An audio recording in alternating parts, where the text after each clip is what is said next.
Souvent, quand tu entends quelqu'un dire « Ah, c'est ma croix », il veut un peu dire « C'est mon problème, ce sont mes difficultés. Ah, ça, c'est ma croix ». C'est un peu pour dire « Je suis collé à ça. C'est un fils qui est têtu, c'est ma croix. C'est une femme qui est incontrôlable, c'est ma croix. Ah, c'est une maladie avec laquelle je souffre encore, c'est ma croix. » Nous avons transformé l'idée de sa croix en quelque chose qui n'est pas nécessairement ce que dit la Bible. La Bible n'est pas en train d'insinuer que ta souffrance, c'est ta croix, ou un problème, ou une situation dans laquelle tu dures pendant longtemps, c'est cela ta croix que tu es censé porter. Ce n'est pas ça. La Bible, elle nous parle de sa propre croix dans un contexte totalement différent. Lisons la Bible. Luc chapitre 9, à partir du verset 23 à 24. La Bible dit ceci. Puis il dit à tous, si quelqu'un veut venir après moi, qu'il renonce à lui-même, qu'il se charge chaque jour de sa croix et qu'il me suive. Car celui qui voudra sauver sa vie la perdra, mais celui qui la perdra à cause de moi la sauvera. On voit bien que Jésus n'en parle pas après sa croix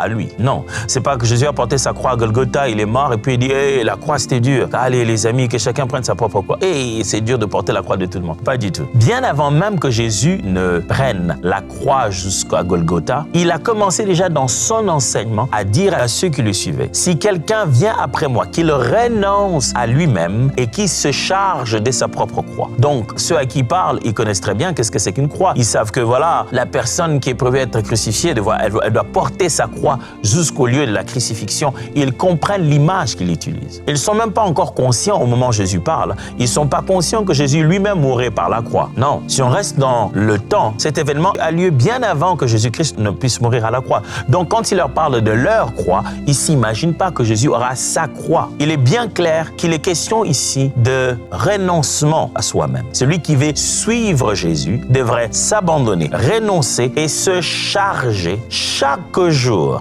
Ce n'est pas une croix pour une bonne fois pour toutes, c'est chaque jour. C'est pourquoi je voulais retenir ici cette pensée. La voici. Le renoncement à soi est une croix qui demande d'être portée chaque jour.